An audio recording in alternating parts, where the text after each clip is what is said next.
Hi everyone, good morning.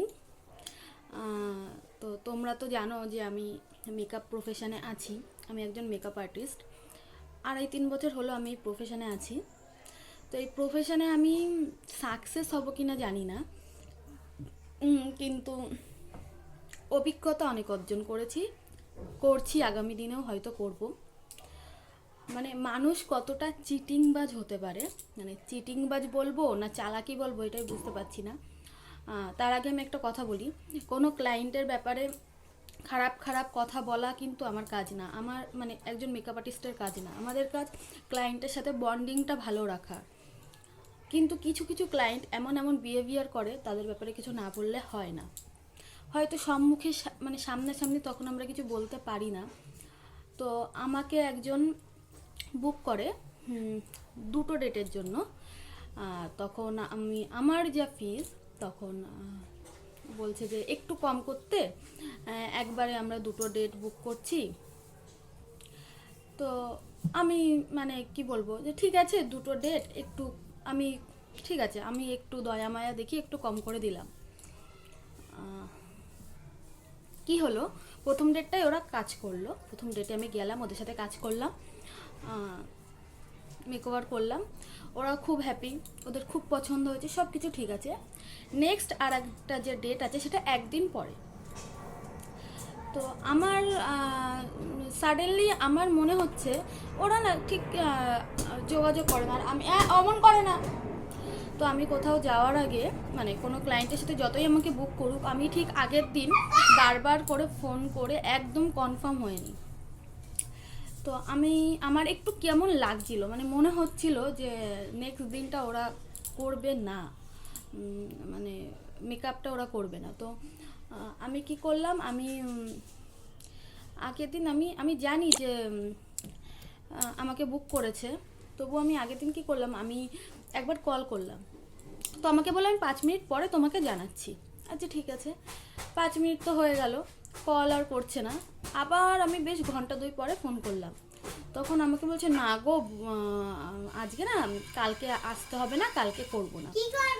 তো এটার মানে এগুলো কোন ধরনের মানসিকতা মানুষের, মানে আমাকে বুক করলো 2 দিন বলে, যার জন্য আমাকে কম করতে বললো। আমি একটু কমও করলাম, তারপর প্রথম দিন তারা মেকওভারটা করলো, ওই দিন আর করলো না। এইগুলো কিন্তু এক ধরনের চাল, মানে চাল বলো, মানে চালাকি এক ধরনের। তারপরে তুমি নাই করতে পারো মেকআপ, সেটা তোমার ব্যক্তিগত ব্যাপার। হ্যাঁ, হতে পারে তোমার হয়তো ভালো লাগেনি, বা তুমি আমার থেকে বেটার অপশন পেয়ে গেছো, হতেই পারে।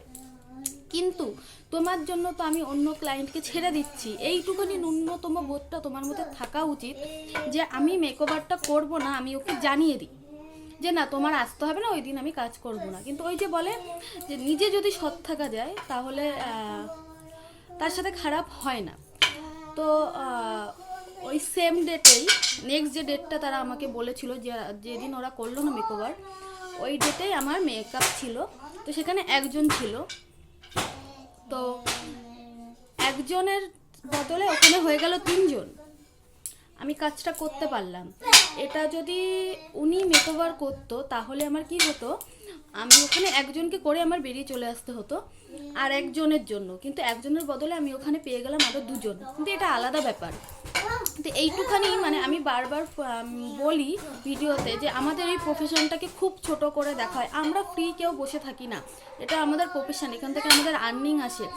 এইটুখানি মানসিকতা মানুষের মধ্যে নেই যে হ্যাঁ আমি ওকে বুক করেছি, আমার হতে পারে কোনো সমস্যা, আমি ওকে না বলে দিই। হ্যাঁ, এবার আমি যদি ফোন না করতাম উনি কিন্তু আমাকে কিছু জানাতো না, আমি ওখান থেকে বেরিয়ে আসতাম, ওনার বাড়িতে গিয়ে আমি জানতে পারতাম যে না উনি সাজবে না, তখন আমার ব্যাপারটা কেমন হতো। তো এই জন্য মুয়া মুক্তি রয়, যিনি একজন খুবই বড় মাপের মেকআপ আর্টিস্ট, আমি ওনার কাছে কিছু না, উনি একটা ভিডিওতে বলেছেন যে কারোর ওপর কোনো রকম দয়া মায়া দেখিয়ে মানে আমরা যদি বাজেটটা কম করি তো নেক্সট টাইম সে আর আমাদের কাছে আসে না। তো এই সেম জিনিসটা আমার সাথে হলো অ্যাকচুয়ালি। তো উনি সাজেনি, ভালো হয়েছে, অ্যাকচুয়ালি আমার ভালো হয়েছে।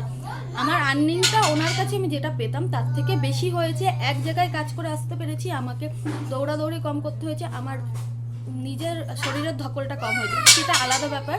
এইটুখানি মনুষ্যত্ব বোধটা মানুষের মধ্যে থাকা উচিত যে না আমি ক্যান্সেল করছি, তাকে আমি জানিয়ে দিই। এইটুখানি তাদের কি বলবো, দায়িত্ব বোধটুকু নেই।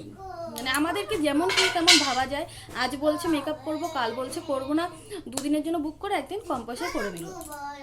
কি সুন্দর, মানে এটা এক ধরনের ব্যবসা।